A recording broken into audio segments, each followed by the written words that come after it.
So we're doing another story from the Treasured Tales of Childhood, stories about animals. So far, I think we've done all of the animals on the cover.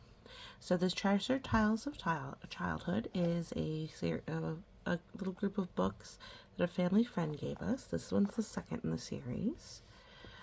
It was published in 1974. So it might be older than some of your parents. A lot of these stories are copyright earlier than that, but they're all animals. So we've done the 3 little pigs, the little red hen, the 3 billy goats gruff, the wolf and the 7 kids, Peter Rabbit, and the 3 little kittens. Today we're going to do the Lambikin. That's 1, 2, 3, 4, 5, 6, 7 of the 8 stories. I'm going to do all 8 stories in here is what I'm thinking. If you're interested, you can watch the other videos. Let's see here. Peter Rabbit. Oh, here's the 3 little kittens.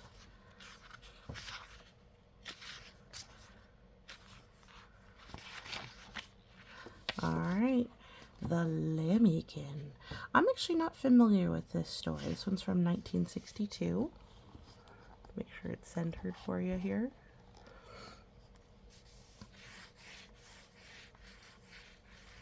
So cute, little white Lambikin. Alright, the Lambikin, as told by Helen S. Hansen, illustrated by Jacj and Louise Myers. An old tale loved by generations of children. Well, hopefully this generation will love it too, huh? Alright, let's see. Let's read together. Once upon a time, a little Lambikin started off through the woods to visit his granny. His tiny hooves tapped a merry tune. Tippity-tap. Tippity-tap, tippity-tap. Like the little red birdie. So I guess a lambikin is just a cute way to say a little lamb. Look kind of like poodles. It's interesting that he has a shirt and a hat but no pants.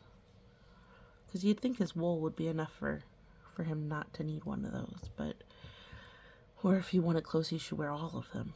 Well, let's see. As he trotted along, Lambikin thought of the good food Granny would have for him to eat. Oh, see, Granny's not sick. He's just gonna go visit her. Are you able to visit family members who give you special treats? Well, maybe you can visit friends if you don't want to or don't have family to visit. Suddenly, he met lean and hungry Red Fox sitting behind a quiet pool. Lambikin, Lambikin, said Red Fox, I'll eat you. Oh, wait, cried Lambikin, to Granny's house I go, where I shall fatter grow, then you can eat me so. Fatter. Red Fox smacked his lips. Good, he said. I'll wait. Oh, look, there's some fishy you could eat right there. Fishes. Nom, nom, nom, nom, nom, nom, nom. I like how the one fish is looking straight at him like, I don't know. I don't like their drool coming off of his mouth. And Lambikin, who had promised to come back, but didn't mean it, ran on down the path. Tippity-tap, tippity-tap. Soon he passed a pile of great gray rocks. That's hard to say all together. Can you say great gray rocks? Good job. On the very top lay Big Wolf, sunning himself. Oh, that is nice sometimes, just sitting in the sun a little bit. Not too much, though, especially us humans. without a big layer of fur, we can accidentally get sunburns, and even if you're just a doggy, you can get overheated. Big Wolf growled loudly, "Lambikin, Lambikin, I'll eat you." But quickly Lambikin called out, "To Granny's house I go, where I shall fatter grow. Then you can eat me so." Fatter? Big Wolf licked his lips. "Yes, indeed," he said. "I'll wait." And so Lambikin hurried on his way, tippity-tap, tippity-tap. Again he had promised, but he did not mean to keep that promise. Yeah, he just say, I'll get fatter and then you can eat me. That's not a good promise. This is making problems for future Lambikin that he's gonna have to work on. But I mean, there's not really a whole lot he can do. He's just a little lamb. Next, he came upon Mrs. Brown Bear teaching her cubs to fish. Oh, another little unhappy goldfish, watching it all happen. Mrs. Brown Bear looked at Lambikin all alone in the woods and said, "Lambikin, Lambikin, I'll eat you." "Please wait," cried Lambikin. "To Granny's house I go, where I shall fatter grow. Then you can eat me so." "Fatter?"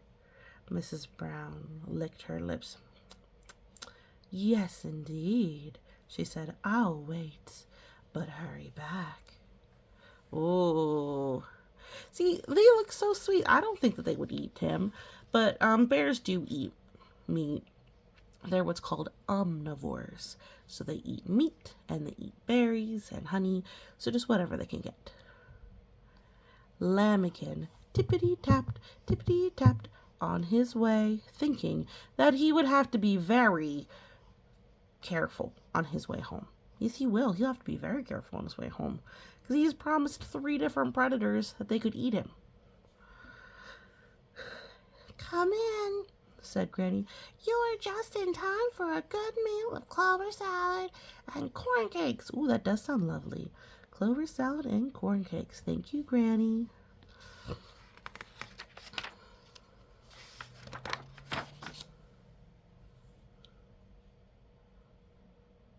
Lambikin was hungry.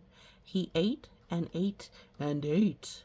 And while he ate, he told Granny about all the hungry animals who had wanted to eat him, and how cleverly he had stopped them by saying, "To Granny's house I go, where I shall fatter grow.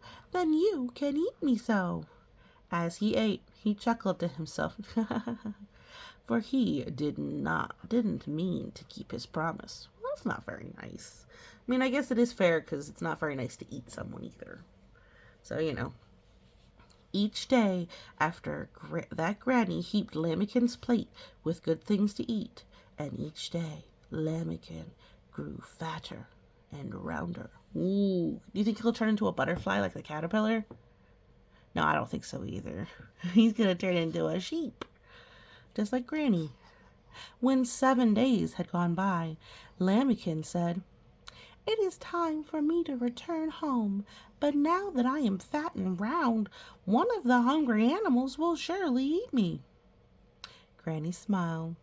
"I know just the thing," she said, and she sat down and made a little drummykin. Oh, she's making him into a drum. She lined it with soft wool, and they're sheep, so wool would be their hair. That's funny. Then she sewed fat Lambikin inside the drummikin. Maybe you can hear Kitty Cat playing in the back. Alright. At last, she gave Lambikin in the drummikin a little push and watched him roll away down the path. Oh, that does not seem very safe. Like, bye. Bloop, bloop, bloop, bloop, bloop, bloop. Before long, Drummikin met Mrs. Brown Bear and her cubs. "Drummikin, Drummikin," called Mrs. Bear, "have you seen Lambikin?"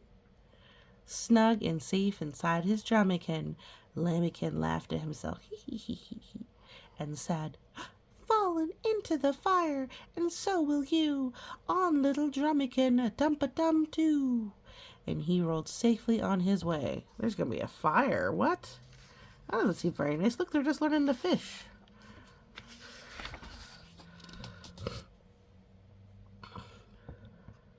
Then Drummikin came upon Big Wolf. "Drummikin, Drummikin," growled Big Wolf, "have you seen Lambikin?" And Lambikin answered, "Fallen into the fire, and so will you, on little Drummikin, dump-a-dum too." And he rolled safely on his way. At last, Drummikin came upon the lean and hungry Red Fox. "Drummikin, Drummikin," said the Red Fox, "have you seen Lambikin?" Look at him giggling inside there, huh? What's he gonna tell him? Do you know? Fall into the fire? Oh, yep. Sorry about the sniffles. Inside, Drummikin Lambikin laughed merrily and said, "Ha ha ha! Fallen into the fire, and so will you, on little Drummikin, dump-a-dum." But Red Fox was not only lean and hungry, he was wise as well. He recognized Lambikin's voice and remembered that he had promised to grow fatter. So Lambikin learned that he should not make promises that he did not mean to keep. For wise Red Fox gobbled him up in one great gulp. And look at these like, oh yeah, got me a nice fat meal. Yep, not so clever, huh? Well, yeah. Rest in peace, little Lambikin. The end. I know that was kind of a dark story. Hopefully that wasn't too upsetting for you. But it's dangerous to make promises you're not going to keep. Especially if they're promises that, if they kept, are going to hurt you. Because you might be forced to keep them. Well, I hope you enjoy the story. And you have a great night.